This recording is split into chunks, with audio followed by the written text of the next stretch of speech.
اور ایک مصلح کا اور ان کا انداز، کل کا بیان بھی ہے اصلاح صدر کرنے کرامی والے کی کا معذرت انداز، کہ جی۔ دین کی بنیاد ایک ہونے میں ہے، تقسیم کا فائدہ غیر مسلم اٹھا رہے ہیں، غیر اور مسلم اٹھا کی رہے تو ہیں، خواہش اب اٹھا رہے ہے ہیں، کہ دیکھ مسلمان آپس میں جی لڑتے ہاں، رہیں جی اور ہاں۔ فائدہ ان کو ہوتا رہے۔ جی ہاں، اور کوشش یہی کی گئی کہ بہت ہی چھوٹی چھوٹی باتوں پر، نان ایشوز پر مسلمان جھگڑتے رہیں، لڑتے رہیں، اور جو بنیادی سلامتی کا جو مذہب ہے اور جو اس کے جو کہنا چاہیے کہ احکامات ہیں ان کے اوپر عمل نہ کریں۔ ہمارے ساتھ ایک کالر ہیں عبدالرحیم صاحب سعودی عرب سے، السلام علیکم جی۔ السلام علیکم احتشام بھائی، شاہ صاحب اور سب ٹیم کو سلام کرتا جی ہوں۔ وعلیکم السلام۔ جی میں تو یہ بات کرتا ہوں، موضوع چن امام کعبہ صاحب کا آیا تھا، پھر یہی بات کرتے ہیں، وقت بھی نہیں ہے، مگر بہت اچھا بات کیا امام کعبہ نے، اور ہمیں آگے عمل چاہیے، امام کعبے تک محدود نہیں رہنا چاہیے کہ وہ موجود تھا، ہم یہ عمل کرنا تھا، اس سے آگے ہمیں کرنا چاہیے کہ پتہ چلے کہ ہم بھی یہ قوم ہے، ہم بھی مسلمان ہیں،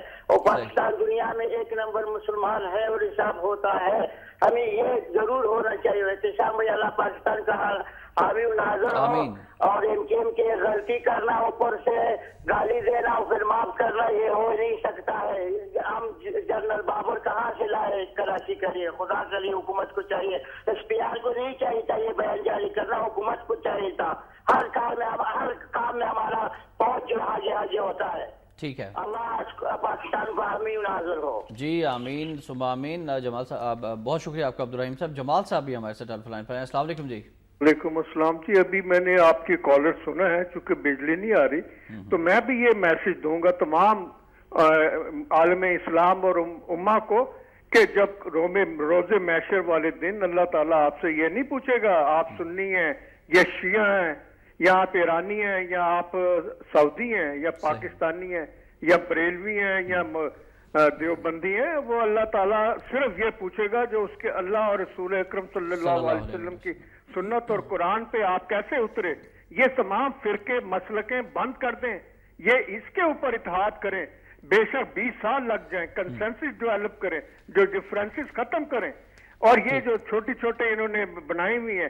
اب دوسری بات بہت ہی امپورٹنٹ جو یہ ایم کیو ایم کے حوالے سے ڈیولپمنٹس ہوئی ہیں، پہلی بات آپ کے پروگراموں میں مدتوں سے عرض کر رہا ہوں، اور آپ کے ساتھ اور آپ کے غالباً رضی صاحب ہوتے تھے کہ یہ ایم کیو ایم کو آپ ان کی لائیو سپیچز الطاف حسین کی کیوں نہیں بین کرتے؟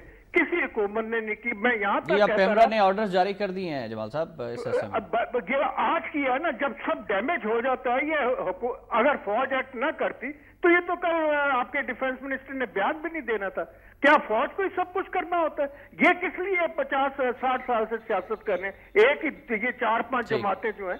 میں پہلی بات ہے ان کو، دوسری بات ان کے بین کریں funds for all. Altaf Hussain ایک دن بھی نہ سپیچ کرے۔ میں نے کئی دفعہ کہا کہ مشرف نے 32 ارب روپے دیے ان لوگوں کو، جس کا آج تک پتہ نہیں ہے، لیکن اس نے ان کو الاؤ نہیں کیا تھا، حالانکہ اس کے یہ ساتھی تھے کہ وہاں سے یہ تقریریں کرتا۔ یہ زرداری اور نواز شریف صاحب نے ان کو فری فار آل دیا ہوا۔ اس پر ہم بات کرتے ہیں جمال صاحب، بہت شکریہ۔ ایک بریک پر مجھے جانا ہے، بریک سے واپس آتے ہیں تو ابصار صاحب تشریف فرمائیں، ہم سے بات کو آگے بڑھائیں گے، بس ساتھ رہیے۔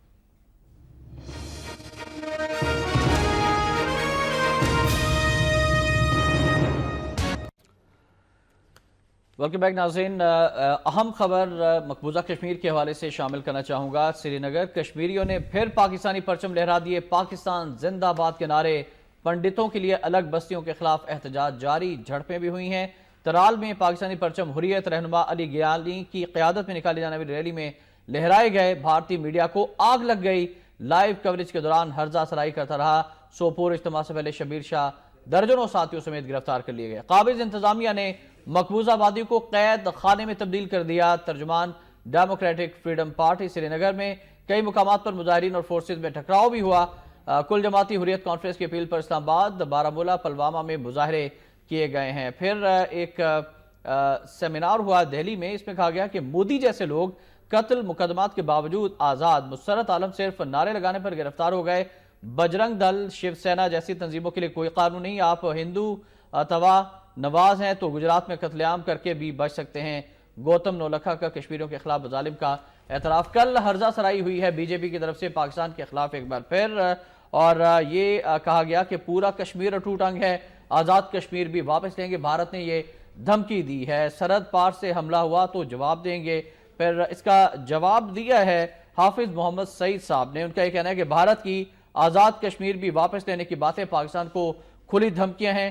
نیپال زلزلہ متاثرین کے لیے جماعت الدعوہ کے تحت ڈاکٹرز کی ٹیمی ادویات کیمپ روانہ کی جائے گی. مقبوضہ کشمیر میں اب صاحب جو صورتحال ہے, پاکستان زندہ باد کے نعرے لگائے جا رہے ہیں, پاکستانی پرچم بلند کیے جا رہے ہیں. پھر بھارتی حکومت کے جو بھارتی وزیر اعظم کے ترجمان ہیں, کل انہوں نے پاکستان کو دھمکی دی ہے کہ ہم تو آزاد کشمیر بھی لے لیں گے تم سے. کیا کہتے ہیں اس پر آپ؟ وہ دیکھیے, دھمکیاں تو وہ پچھلے 65 سال سے دے رہے ہیں.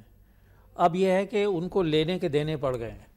وہ کشمیر آزاد ہم سے کیا لیں گے, انہیں وہ مقبوضہ کشمیر دینا پڑے گا اس لیے. اور یہ جو آپ دیکھ رہے ہیں کہ وہاں اتنا اوپنلی پاکستان زندہ باد, پاکستان کا جھنڈا اور پاکستان سے ایفیلیشن کے نعرے یہ اب جو گونج رہے ہیں, یہ پاکستان کا وہ اسٹینڈ ہے جو اب لیا اقوام متحدہ میں. پرائم منسٹر نے جا کر یہ بات پھر سے اٹھائی ہے. صحیح. اور ایک بات میری سمجھ میں نہیں آتی کہ اس میں 2 فریق نہیں ہیں, 3 فریق ہیں. کشمیری عوام بھی ہیں. کشمیری عوام تو ہیں, لیکن اقوام متحدہ کو کیوں بھول جاتے ہیں؟ جو اوریجنل قرارداد ہے جو پنڈت نہرو نے خود پیش کی تھی, وہ یہ ہے کہ اقوام متحدہ کی نگرانی میں پلیبیسائٹ ہوگا, یعنی رائے شماری ہوگی کہ وہ اور صرف 2 سوال ہیں اس میں, پاکستان کے ساتھ رہنا چاہتے ہیں یا ہندوستان کے ساتھ.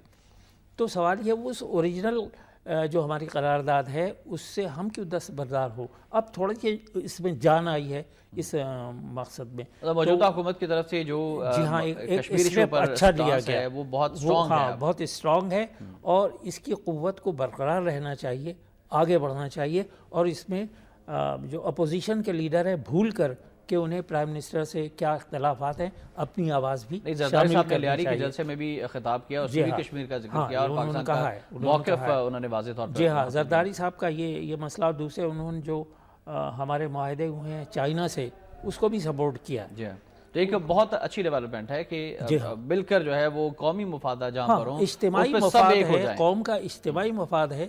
جو کچھ بھی ہے اس میں اپوزیشن پوزیشن دونوں ایک, اور دونوں کو اپنی آواز شامل کرنی چاہیے. بالکل صحیح. کل ایک اور ہم خبر ڈسکس کر لیتے ہیں. مزدوروں کا عالمی دن تو جوش و جذبے سے منایا گیا, میڈیا میں رپورٹس بھی بنائی گئی, مزدوروں کے حوالے سے ریلیاں بھی نکالی گئی, لیکن سوال یہ ہے کہ جو موجودہ حکومت نے مزدور کی کم از کم تنخواہ مقرر کی ہوئی ہے وہ ان کو نہیں مل رہی. مختلف اداروں میں ہم دیکھتے ہیں, فیکٹریوں میں دیکھتے ہیں, اور مختلف جگہوں پر ان کو کہیں 4,000 مل رہے ہیں, کہیں 5,000 مل رہے ہیں. ان کا استحصال کیا جا رہا ہے, نہ ان کو میڈیکل ملتا ہے, نہ ان کو انشورنس کی فیسلٹی ہے, نہ ان کے بال بچوں کے لیے کوئی خیال رکھا جاتا ہے. پرائیویٹ جو اداروں میں کام کرنے والے مزدور ہیں, جو لوگ ہیں, جو ملازمین ہیں, ان کی حالت تو ابتر ہے. حکومت کو اس سلسلے میں آپ سمجھتے ہیں قانون سازی کرنی چاہیے, کوئی پابند کرنا چاہیے ایسے اداروں کو بھی جو میڈیکل نہیں دیتے, انشورنس نہیں دیتے, کہ وہ بھی اپنے ملازمین کو یہ حقوق دیں, چونکہ وہ کام کرتے ہیں آپ کے پاس. پھر نجکاری جو ہے وہ بہت بڑا ایشو ہے. یہ کہا جا رہا ہے موجودہ حکومت جو ہے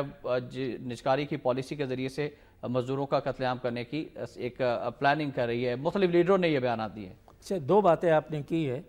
مزدور کی, وہ مزدور جو ملازم ہیں اور ان کو وہ تنخواہ نہیں مل رہی جو منیمم ویجز حکومت نے مقرر کی ہے. جی, ان کی یہ تنخواہ دار کا سے زیادہ دہاڑی دار مزدور پر توجہ کرنی چاہیے, سب پر توجہ کرنی چاہیے. جی ہاں. اچھا, اس میں انفارمل سیکٹر کو ہم بھول جاتے ہیں. یہ فارمل سیکٹرز ہیں جہاں یہ مزدور کام کر رہے ہیں. ہوم بیسڈ ورکر جو گھر میں بیٹھ کر مرد اور عورتیں کام کرتی ہیں, ان کو مزدور ہی نہیں سمجھا جاتا.